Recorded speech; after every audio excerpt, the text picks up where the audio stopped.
Hello friends, welcome to JBS சமையல். இப்போ நம்ம பார்க்க போற வீடியோ சிக்கன் மோமோஸ். Friends, நம்ம வீட்ல இருக்கிற பொருளை வச்சு இந்த ஸ்நாக்ஸை ரொம்ப ஈஸியா வீட்லயே செஞ்சிடலாம். இந்த மோமோஸ் செய்ய நான் சிக்கன் சேர்த்து தான் செஞ்சிருக்கேன். நீங்க சிக்கன் சேர்க்காம வெஜிடபிள்ல செய்யலாம், இல்லனா மட்டன் போட்டு கூட நீங்க செய்யலாம். அந்த வீடியோவும் நான் இதுக்கு அப்புறம் உங்களுக்கு போடுறேன். ஓகே फ्रेंड्स, இப்போ நம்ம எப்படி செஞ்சோம்னு வீடியோக்குள்ள போலாம் வாங்க. இந்த சிக்கன் மோமோஸ் செய்ய நான் 300 கிராம் அளவுக்கு மைதா மாவு எடுத்துர்க்கேன். இதுல 1/4 ஸ்பூன் அளவுக்கு உப்பு சேர்த்துட்டு கொஞ்சம் போல கலந்து விட்டுட்டு தண்ணியும் சேர்த்துட்டு நம்ம சப்பாத்தி மாவு பசைற மாதிரி இதை பிசைஞ்சு எடுத்துக்கலாம். பாருங்க, இந்த அளவுக்கு நான் பிசைஞ்சிட்டு இதை ஒரு 1/4 மணி நேரம் போல ஊற வைக்க போறேன். அடுத்ததா இந்த மோமோஸ் தொட்டு சாப்பிட சட்னியும் ரெடி பண்ணிடலாம். அதுக்கு 3 தக்காளி அளவுக்கு நான் கட் பண்ணி வச்சிருக்கேன், 5 காஞ்ச மிளகாய். இப்போ ஒரு பாத்திரத்துல 1 கிளாஸ் அளவுக்கு தண்ணி ஊத்திக்கலாம். தண்ணி நல்லா சூடானதும் அதுல நம்ம எடுத்து வச்சிருக்கிற தக்காளி காஞ்ச மிளகாய் ரெண்டுத்தையும் சேர்த்துட்டு நல்லா கொதிக்க விடலாம். இது நல்லா கொதிச்சு வரட்டும். நம்ம அதுக்குள்ள மோமோஸ்க்கு என்னென்ன தேவைன்னு பார்த்துடலாம். இதுக்கு 1/4 கிலோ போன்லெஸ் சிக்கனாக வாங்கிட்டு நான் இந்த மாதிரி மிக்சியில் போட்டு அரைச்சி வச்சுருக்கேன். அடுத்ததா இஞ்சி பூண்டு இது ரெண்டுத்தையும் குட்டி குட்டியாக கட் பண்ணி வச்சுருக்கேன். ஒரு 50 கிராம் இஞ்சி, 50 கிராம் பூண்டு. அடுத்ததா ஒரு கேரட்டையும் இந்த மாதிரி பொடியாக கட் பண்ணியிருக்கேன். 2 வெங்காயம் இந்த மாதிரி பொடியாக கட் பண்ணி 50 கிராம் அளவுக்கு கோஸும் கட் பண்ணியிருக்கேன். கொஞ்சம் போல் கொத்தமல்லி தழை. அடுத்ததா 1 ஸ்பூன் அளவுக்கு காரத்தூள், 1 ஸ்பூன் அளவுக்கு மல்லித்தூள், 1/2 ஸ்பூன் அளவுக்கு கரம் மசாலா தூள், 1/2 ஸ்பூன் அளவுக்கு மிளகுத்தூள், கொஞ்சம் போல உப்பு. இப்போ மோமோஸ் சட்னியும் கொதிச்சுட்டு இருக்கு நல்லா. அடுத்ததா ஒரு மிக்சிங் பவுல்ல நம்ம அரைச்சு வச்சிருக்க சிக்கனை சேர்த்துக்கலாம். சேர்த்துட்டு அடுத்ததா நம்ம அரிஞ்சு வச்சிருக்க வெங்காயம், கோஸ், கேரட், இஞ்சி பூண்டு, கொத்தமல்லி தழை இது எல்லாத்தையும் சேர்த்துக்கலாம். நீங்க இந்த காய்கறி மட்டும் தான் போடணும்னு இல்லை, இது கூட கேப்சிகான், காலிஃப்ளவர் இது மாதிரி கூட நீங்க சேர்த்துக்கலாம். குட்டி குட்டியா அரிணும் எல்லாத்தையுமே. இது எல்லாத்தையும் சேர்த்துட்டு நம்ம லாஸ்டா எடுத்து வச்சிருக்கிற மசாலா பொடியும் சேர்த்துடலாம். காரத்தூள், மல்லித்தூள், கரம் மசாலா தூள், அடுத்ததாக 1/2 ஸ்பூன் மிளகுத்தூள், தேவைக்கேற்ப உப்பு. நான் 1/2 ஸ்பூன் அளவுக்கு சேர்க்குறேன். இது எல்லாத்தையும் சேர்த்துட்டு நல்லா கலந்து விட்டுடலாம். இது கூட நான் 2 ஸ்பூன் அளவுக்கு ஆயில் சேர்க்குறேன்.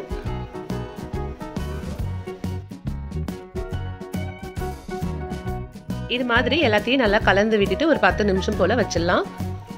அடுத்ததா மாவும் நல்லா ஊறி இருக்கு 1/4 மணி நேரம் போல. இப்போ இதில் நான் கொஞ்சம் சின்ன சைஸ் பாலாக எடுத்துட்டு சப்பாத்தி மாவு கட்டையில் வச்சு உருட்ட போகிறேன். இதை உருட்டும் போது நீங்கள் கொஞ்சம் போல் மாவு போட்டுகிட்டே உருட்டுங்க, அப்போ தான் உங்களுக்கு ஒட்டாமையும் வரும். நம்ம எந்த சைஸ் வேணாலும் உருட்டலாம். இதில் பெருசாக உருட்டிட்டு நம்ம தேவைக்கேற்ப கட் பண்ணிக்கலாம். பாருங்கள், இது மாதிரி உருட்டின பிறகு ஒரு மூடி வச்சு 2 பீஸாக நான் கட் பண்ணி எடுத்துருக்கேன். பாருங்கள், கொஞ்சம் பெருசாக உருட்டிட்டு கூட நிறைய ஷேப்பு நீங்கள் கட் பண்ணி எடுத்துக்கலாம். என்னோட சப்பாத்திகள் சின்னதாக இருக்கிறதுனால நான் 2 மட்டும் உருட்டி எடுத்துக்கிறேன். இது மாதிரி மீற மாவையுமே நீங்கள் திரும்ப ஒரு பாக்ஸில் போட்டு மூடி வச்சுருங்க. இந்த மாவை நீங்கள் மறுபடியும் பிசைஞ்சு யூஸ் பண்ணிக்கலாம். பாருங்கள், இந்த மொத்தத்துக்கு நான் இது மாதிரி எல்லாத்தையுமே உருட்டி வச்சுருக்கேன். அடுத்ததாக இந்த மோமோஸ் வேக வைக்கிறதுக்கு இட்லி பாத்திரம் தான் நான் எடுத்திருக்கேன். இப்போ ஒரு இட்லி பாத்திரத்தில் 1.5 டம்ளர் அளவுக்கு தண்ணி சேர்த்துட்டு 5 நிமிஷம் போல் நம்ம மூடி வச்சிடலாம். இது நல்லா அந்த தண்ணி கொதிக்கிடும். அடுத்து இட்லி தட்டுலையும் இந்த மாதிரி நான் ஆயில் தடவி வச்சுருக்கேன். இப்போ நம்ம மோமோஸை ரெடி பண்ணிடலாம். இப்போ நம்ம மிக்ஸ் பண்ணி வச்சுருக்கோம்ல அந்த மிக்ஸிங்கு, அடுத்ததான் நம்ம உருட்டி வச்சுருக்கிறது. நான் உங்களுக்கு ஒரு 5 ஷேப் போல் செஞ்சு காட்டுறேன். பாருங்கள், இப்போ ஃபஸ்ட்டு ஷேப்பு இந்த மாதிரி ஒன்று மடித்து எல்லாத்தையும் ஒன்று மடித்து விட்டுக்கலாம். பாருங்கள், நீங்கள் இந்த ஷேப் தான் இல்லை, நிறைய ஷேப் செய்யலாம். இதில் நானும் உங்களுக்கு ஒரு 5 ஷேப் போல் செஞ்சு காமிச்சிருக்கேன்.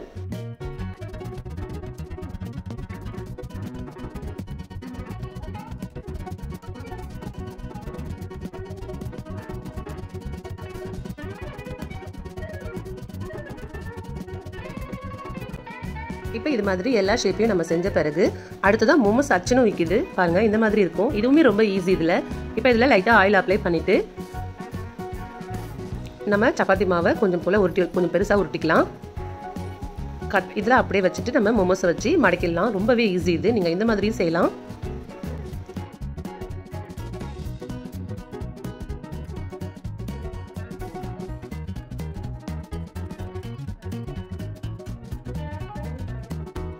இது மாதிரி நம்ம எல்லாத்தையும் ரெடி பண்ணி இட்லி தட்டில் வச்சுருக்கோம். இட்லி குண்டானில் இருக்கிற தண்ணியும் கொதிச்சுட்டு இருக்கு. பாருங்கள், இந்த மாதிரி தண்ணி கொதிச்சதுக்கப்புறம் நம்ம இட்லி தட்டை வச்சுட்டு மூடி வச்சிடலாம். சரியாக 15 நிமிஷத்தில் உங்களுக்கு மோமோஸ் வெந்து வந்துடும். அடுத்ததாக சட்னியும் நம்ம ஆற வச்சுட்டு இது மாதிரி நான் அரைச்சி எடுத்துகிட்டு வந்திருக்கேன். இப்போ மோமோஸ் சட்னி தாளிக்கிறதுக்கு நம்ம என்னென்ன தேவைன்னு பார்த்துடலாம். இஞ்சி பூண்டையும் அதே மாதிரி குட்டி குட்டியாக கட் பண்ணிவிட்டு கொஞ்சம் போல் உப்பு, கொஞ்சமாக வினிகர் 1 ஸ்பூனு, 1/4 ஸ்பூன் அளவுக்கு டொமேட்டோ சாஸ், 1/4 ஸ்பூன் அளவுக்கு சோயா சாஸ், கொஞ்சமாக கட் பண்ண வெங்காயம். இப்போ ஒரு கடாயில் நம்ம 1 ஸ்பூன் அளவுக்கு எண்ணெய் சேர்த்துக்கலாம். எண்ணெய் சேர்த்துட்டு நம்ம கட் பண்ணி வச்சுருக்க இஞ்சி பூண்டு இது 2த்தையும் சேர்த்துக்கலாம். இல்லை நீங்கள் தட்டி கூட போடலாம். இப்போ இது நல்லா ஃப்ரை ஆனதுக்கப்புறம் அடுத்ததான் நம்ம எடுத்து வச்சிருக்க வெங்காயத்தையும் எடுத்துக்கலாம்.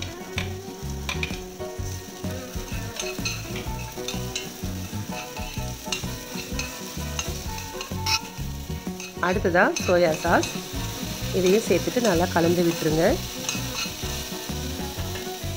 அடுத்தது டொமேட்டோ சாஸ் இதையும் சேர்த்துட்டு கலந்து விட்டுடலாம். இப்போ நம்ம அரைச்சி வச்சிருக்கிற இந்த கிரேவியை இது கூட சேர்த்துடலாம். சேர்த்துட்டு நல்லா கலந்து விட்டுருங்க.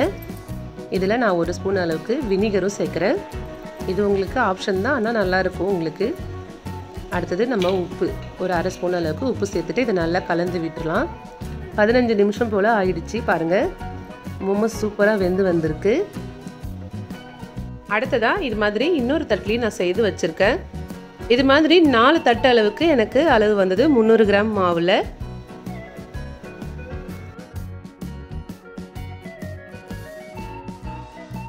அடுத்ததாக மோமோஸ்க்கு சட்னியும் ரெடி ஆயிடுச்சு.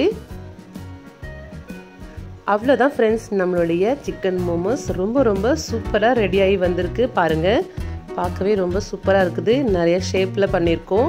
நம்ம வீட்டுக்கு ஒரு குட்டி விருந்தாளி வந்திருக்காங்க. அவங்க இந்த மோமோஸ் சிக்கனை சாப்பிட்டுட்டு எப்படி இருக்குன்னு சொல்லுவாங்க. எடுத்து சாப்பிடுங்க.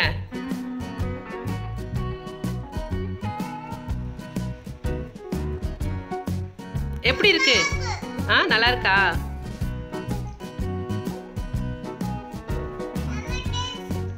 செம்ம டேஸ்டா? ஓகே எல்லாத்தையும் சாப்பிடுங்க. ஓகே ஃப்ரெண்ட்ஸ், நீங்களும் உங்கள் வீட்டு குட்டீஸ்க்கு இது மாதிரி செய்து தாங்க. செய்து சாப்பிட்டு எப்படி வந்துச்சுன்னு எனக்கு கமெண்ட்ல சொல்லுங்கள். தேங்க்யூ ஃப்ரெண்ட்ஸ், தேங்க்யூ ஃபார் வாட்சிங்.